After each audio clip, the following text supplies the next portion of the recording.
आज 1 मे, दिनदर्शिकेवर हा दिवस महाराष्ट्र दिन आणि आंतरराष्ट्रीय कामगार दिन म्हणून अधोरेखित असतो. जगासाठी ही सार्वजनिक सुट्टी असेल, पण महाराष्ट्रात वाढलेला आपल्या पिढीसाठी हा केवळ कॅलेंडरवरील लाल आकडा नाही, तर आपल्या बालपणातील आठवणींचे सर्वात मोठे प्रगती पुस्तक आहे. आज आपण लॅपटॉपच्या स्क्रीनवर बसून स्वतःला कॉर्पोरेट एम्प्लॉई म्हणून राबवून घेतोय. टार्गेट्स, डेडलाईन्स आणि परफॉर्मन्स रिव्ह्यूच्या चक्रात आपण इतके अडकलो आहोत, की एकेकाळी याच 1 मेला मिळणारा तो निकाल आपल्या आयुष्यातील सर्वात मोठी घटना असायचा. तुम्हाला आठवतंय का?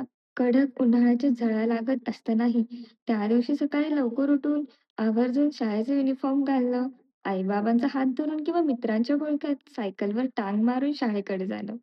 तेव्हा काळजात होणारी ती धडधड कोणत्याही मोठ्या प्रेझेंटेशनच्या भीतीपेक्षा कितीतरी पटीने निरागस होती. मनात एकच धाकधूक असायची, यावेळी गणित नडणार की इंग्रजी हात देणार? वर्गात बाकावर बसून आपली वेळ येण्याची वाट पाहणं आणि शिक्षकाच्या हातातलं असलेलं ते निळं किंवा पिवळं प्रगती पुस्तक. शिक्षकाने दिलेली कौतुक असो किंवा प्रगती पुस्तकाच्या कोपऱ्यात लिहिलेली एखादी तक्रार. त्यात जो जिव्हाळा होता तो आजच्या कॉर्पोरेट ईमेल्समध्ये कुठेच सापडत नाही. निकाल हातात पडल्यावर मित्रांना "तुला किती मिळाले?" असं विचारण्यात जो हक्क होता, तो आजचा सॅलरी डिस्कशनमध्ये कधीच जाणवत नाही.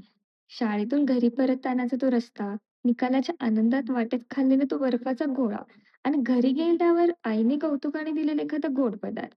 हे सर्वेक्षण आजच्या महागड्या व्हॅकेशनपेक्षा कित्येक पटीने श्रीमंत होते. काळ बदलला, आपण मोठे झालो. आता सुट्ट्यांच्या जागी प्रिव्हिलेज लीव्ह आली आणि प्रगती पुस्तकाची जागा बँक बॅलन्सने घेतली. आपण प्रगती केली, पण त्या निरागस आनंदापासून कुठेतरी दूर आलो. आज आपण कामगार दिन साजरा करत असताना आपल्या आत दडलेला तो शाळेतील मुलगा किंवा ती शाळेतील मुलगी आजही त्या जुन्या निकालाची आणि दिवसाची वाट पाहत असते.